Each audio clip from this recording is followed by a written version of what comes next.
এই যে আমার সোনা এখন বাড়ি চলে আসছে, বাড়ি এসে তো পুরো নাজেহাল হয়ে পড়েছে। তো এই যে এখন আদর খাচ্ছে, ঠাম্মার আদর আর কি। সকাল থেকেই আজকে মেঘলা ওয়েদার শুরু হয়ে গেছে আবারও। তো অনেক ভোরবেলায় বৃষ্টি হয়েছিল, তোমার 4:30টার দিকে প্রচুর বৃষ্টি হয়েছে আজকে, আর এখনও ঝিরঝির করে বৃষ্টি হচ্ছে। আজকে আমি সকালবেলা কাজে বেরিয়েছি, অনেক সকালে ঘুম থেকে উঠেছি, উঠে একটু সকাল সকাল কাজে যাচ্ছি, একটু কল্যাণী এমসে যাবো আজকে আমার ছেলেকে নিয়ে হসপিটালে। তো তার জন্য ভাবলাম যে বৃষ্টিটা হয়তো এবার চলে গেছে, যা রোদ উঠেছিল সে বৃষ্টি মনে আর হবে না। ওরে বাবা, বৃষ্টি আবারও শুরু হয়েছে।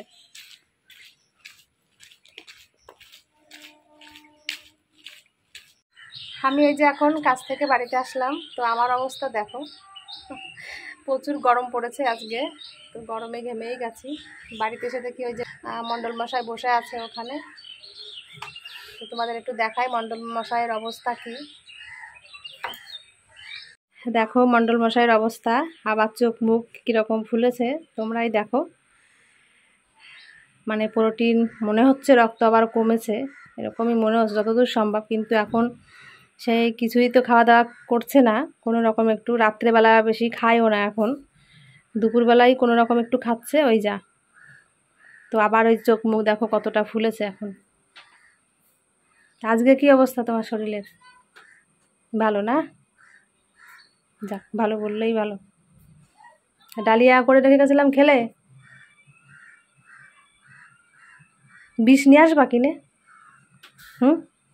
বিষ নিয়ে আসো, বিষ তুমি আর আমি খেয়ে দুজন মরি, ছেলেটা বেঁচে থাকুক। মাঝে মাঝে দুঃখে বলতে হয় কথাগুলো, যে সত্যিই তাই, তোমাদের দাদা ভাই আর আমি বিষ খেয়েই মরা উচিত আমাদের দুটো মানুষের। আমরা না মরলে পৃথিবীটাও শান্তি পাচ্ছে না, আমাদের জন্য মানুষের খুব অসুবিধা হচ্ছে সব সময়। এত রোগের যন্ত্রণা, রোগের কষ্ট, আমার বাবা মাকেও এত কষ্ট দিচ্ছি না মেয়ে জন্ম হয়ে। তো বাবা মার কোনো কর্তব্য, বাবা মাকে যে একটু দেখাশোনা করব, বাবা মার দিকে একটু খেয়াল রাখবো, তো সে সমস্ত তো কিছুই করতে পারি না। তো বাবা মাকে জন্মের থেকে পুড়িয়েই যাচ্ছি, তো সেজন্য বিষ খেয়ে মরা উচিত আমার মতন মেয়ের। তো আর কি বলবো। তো আমি একটু নিজে এখন ফ্রেশ হই, আবার যেতে হবে হসপিটালে এখন। তো তাড়াতাড়ি একটু কিছু মুখে দিয়ে বেরিয়ে যাব হসপিটালে। আমরা এখন এই যে রেডি হয়েছি, আমি আমার ছেলে দুজন যাচ্ছি। তো সকালে এই খাওয়া দাওয়া করলাম, খাওয়া দাওয়া করে শাড়ি পরেছি বলতে, আমি তো কাজের ওখান থেকে টিফিন নিয়ে আসছিলাম আমার ছেলের জন্য, তো ছেলে খেয়েছে, আর আমি কালকে রাত্রে ভাত ছিল, তো তো সেটাই খেলাম। এই খাওয়া দাওয়া করে এই যে এখন বেরাবো। তো রিক্সার জন্য দাঁড়িয়ে আছি, ফোন করলাম, রিক্সা আসলেই বেরিয়ে পড়বো। আর রান্না তো করতে পারলাম না, তোমাদের দাদাভাই রান্না নিজে করে খাবে, আমার মানে রান্না করার সময় নেই, ওই জন্য আর করতে পারলাম না। ওই যে রিক্সা দাঁড়িয়ে আছে, তো ছেলে এখন ওই যে যাচ্ছে, আমি আর ছেলে দুজনই যাচ্ছি।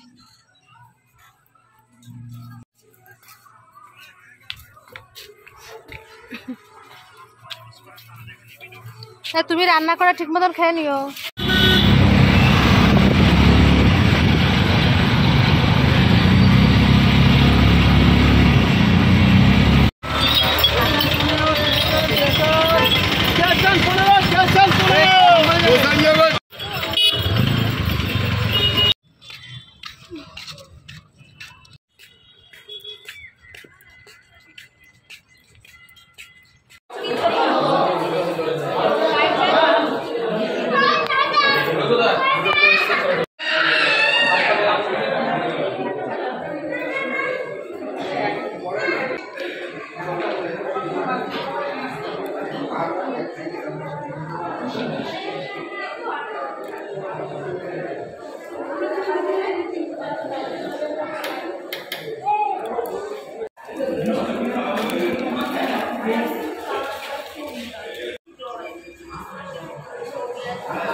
ডাক্তার দেখানো হয়ে গেছে, তো আমরা এখন বাড়িতে যাচ্ছি। অনেকটা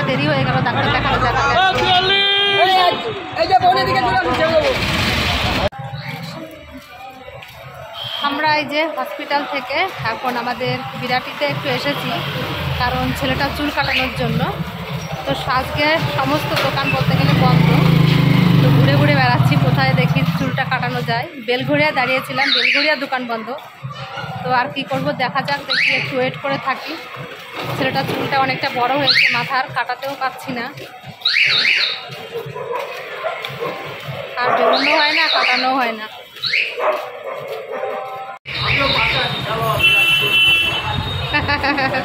পুরো মুখটা ঘেমে কি অবস্থায় গেছে, কষ্টে। আজকে সারাদিন ভাত খায়নি ছেলেটা আমার, হোটেল থেকে আজকে খাওয়াতে পারিনি। ওই একটু মানে প্যাটিস খেয়েছিল, ওই আর কি।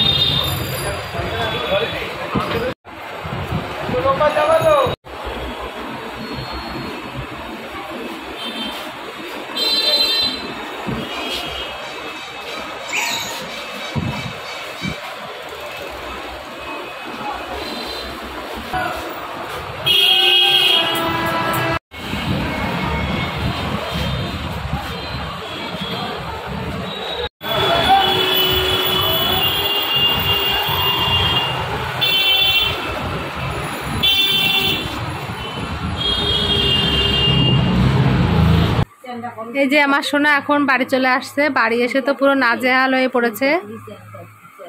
তো এই যে এখন আদর খাচ্ছে, ঠাম্মার আদর আর কি।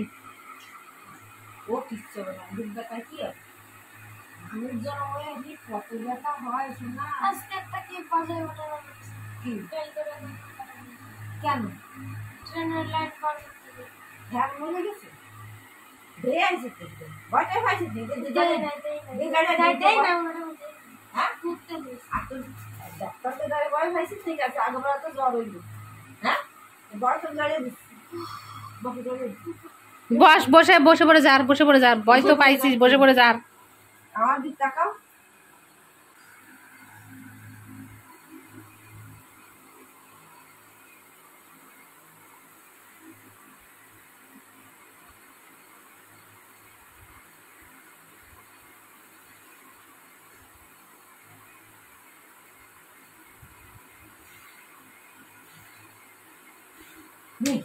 সামনে সামনে আসবো, সামনে আসবো।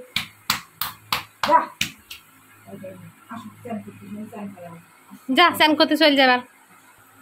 আজকে ভীষণ কষ্ট হয়ে গেছে, পুরো আমার চোখ মুখও ঢুকে গেছে, ছেলেটারও সেই অবস্থা, খুব কষ্ট লাগছে এখন। ছেলেটা তো সারাদিন আজকে ভাত খায়নি, ওই সকালবেলা কাজের ওখান থেকে টিফিন বানিয়ে নিয়ে আসছিলাম রুটি, তো সেটাই খেয়েছে। আর আমি তো সকালে কোনো রকম কালকে একটু ভাত ছিল তাই একটু খেলাম, তো আর ওইগুলোই খেয়েছি। এখন আমাদের মুখ থেকে আর কথাই বেরাচ্ছে না, তো কষ্ট হচ্ছে, তো কি বলবো। তো এখন যাবো স্নান করতে, তোমাদের দাদাভাই মনে হয় রান্না বান্না করে রেখেছে যতদূর সম্ভব। তো আগে স্নানটা করে আসি, তারপর রান্না করে যাব। আর ডাক্তারে কি বলছে তোমাদের আমি পরে বলছি, ওটা একটা অন্য বিষয়ে আর কি। তো সেই বিষয়টা বলতেও ইচ্ছা করছে না, তবুও তোমাদের কাছে তো আমি সমস্ত কিছুই বলি, তো একটু বলবো তোমাদের কাছে। যাই হোক, তো আমি আগে স্নানটা করে একটু ফ্রেশ হই, তারপর। এই স্নান করলাম, স্নান করে পুরো ফ্রেশ হয়ে গেছি, ছেলেও স্নান করে ফ্রেশ হয়ে গেছে। তো এখন যাব রান্নাঘরে। তোমাদের দাদাভাই ওই যে বসে আছে, ও নাকি রান্না করে রেখেছে তাই বললো, তো দেখি কি রান্না করেছে। এই যে ভাত করেছে, আর এখানে করেছে ডিমের ঝোল রান্না করেছে, এই দেখো। তো ভালো হয়েছে, এক হিসাবে রান্না করে রেখেছে, একটু খেতে পারবো এখন। তো রান্না করেছে, রান্নাঘরের অবস্থা কিন্তু খুবই খারাপ, এখন আর দেখার সময় নেই, ওটা সকালে দেখবো। এখন রান্না করেছে এই আমার কাছে অনেক, এই কষ্ট করে বাড়িতে এসে আবার রান্না করে খেতে যদি হতো খুব কষ্ট হতো। তো রান্না করে রেখেছে না, এটা আমার সব থেকে বড় পাওয়া। তো এখন যাই হোক, একটু ভাত খেয়ে নিই। এই খাওয়া দাওয়া করে আমরা তিনজন একসঙ্গে খেলাম। তো খাওয়া দাওয়া করে রান্নাঘরের কাজটা পুরো কমপ্লিট করে ফেললাম। ভাবলাম যে রান্নাঘরের কাজটা আর করবো না, তো ভাবলাম সকালে আবার কাজে যাব, তো তার জন্য করে ফেললাম আর কি। তো কাজকর্ম সেরে এই যে এখন মশারিটা নিয়েছি, শুয়ে পড়বো। ছেলে আর ছেলের বাবা তো দুজন ঘরে ঘুমোয়, আমি বারান্দায় ঘুমোই। তো এই মশারিটা নিয়েছি, এখন শোবো। না বাবা, লাইট বন্ধ করে দিতে হবে না, আমি বন্ধ করে দেবো, তুমি যাও।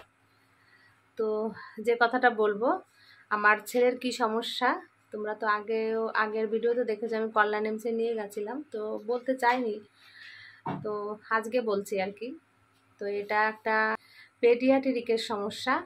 তো ডাক্তার আজকে আমার সোনাকে সত্যি খুব কষ্ট দিয়েছে। সেই কষ্টের কথা আর তোমাদের সামনে কি বলবো, সব সমস্ত কিছু তো বলা যায় না। যাই হোক, আমার ছেলে আজকে প্রচুর কেঁদেছে, ওখানে খুব কষ্ট পেয়েছিল। তো এখন ওই যে আর কি হাঁটাচলা করতে একটু কষ্ট হচ্ছে। তো আমাদের ভাগ্যটা খুবই খারাপ, ওই জন্য আমাদের শুধু কষ্ট দেখতেই হয়, আমাদের শুধু কষ্ট কপালে লেখাই আছে, এই আর কি। তো আমার ছেলের কান্না দেখে আমার আজকে খুব কষ্ট হয়েছিল, কিভাবে কান্না করেছে আজকে। তো সবটা তো তোমাদের সঙ্গে বলতে পারি না, যেটুকু বললাম। আর তোমাদের দাদা ভাইকে যে ডাক্তার দেখতো, সেই ডাক্তারের সঙ্গে আজকে কথা বললাম যে এরকম সমস্যাটা হয়েছে, অতিরিক্তবার বাড়াবাড়ি হচ্ছে, মুখটাও ফুলেছে বলেছি। তো ডাক্তার বলেছে যে ঠিক আছে, রক্ত পরীক্ষা করে নিয়ে চলে আসো, আমরা দেখিয়ে দেব। যে ডাক্তারটা খুবই ভালো ডাক্তার, সেই ডাক্তারের সঙ্গে দেখা হলো আজকে আমার। তো ডাক্তার তাই বলল। এখন বাড়ি এসে তোমাদের দাদাভাইকে বললাম যে ডাক্তারের সঙ্গে দেখা হয়েছিল, ডাক্তারকে বললাম আমি, তো 2-1 দিনের মধ্যে চলো ডাক্তার দেখিয়ে নিয়ে আসি। বলছে থাক, এখন আর যেতে হবে না, একবারে 8 তারিখে যখন ডেট আছে, তো একটু কষ্ট হচ্ছে, ঠিক আছে, ওষুধটাও আছে, খেয়ে নিই, 8 তারিখে একবারে চেক আপ করে আসবো, ব্লাড টেস্ট করে নিয়ে। তো আমি আর কি বলবো বলো, আমি তো বলেছিলাম যে আমি ঠিক ডাক্তার দেখিয়ে নিয়ে আসবো কল্যাণ এমস থেকে, সেটা আমি জানি, কারণ রিঙ্কি পারে না এমন কোনো কাজ নেই। তো ডাক্তার তো চিনেই গেছে আমাদের। তো ডাক্তারের কাছে বললাম, তখন ডাক্তার আমাকে এই কথা বলেছিল আজকে যে হ্যাঁ ঠিক আছে, ব্লাড টেস্ট করে নিয়ে আসো, আমরা দেখে দেবো। তো ও না গেলে এখন আমি কি করব বলো, ও 8 তারিখেই যাবে, 8 তারিখে তাহলে নিয়ে যাবো, আর কি করা যাবে, ওষুধ আছে তো ওই জন্য যেতে যাচ্ছে না। যাই হোক, কষ্ট করছে, এখন কষ্ট করুক, আমি আর কি করব বলো। এখন আমি ঘুমোবো, আমার খুব কষ্ট হচ্ছে, এখন না ঘুমোলে একদমই হবে না, ঘুমোতে হবে। তো আমার ভিডিওটা আমি এখানেই শেষ করছি, তোমরা সবাই খুব ভালো থেকো, আর আমাকে একটা সাবস্ক্রাইব করে দিয়ে আমার পাশে থেকো। তো চলো, সবাইকে জানাই শুভরাত্রির শুভেচ্ছা।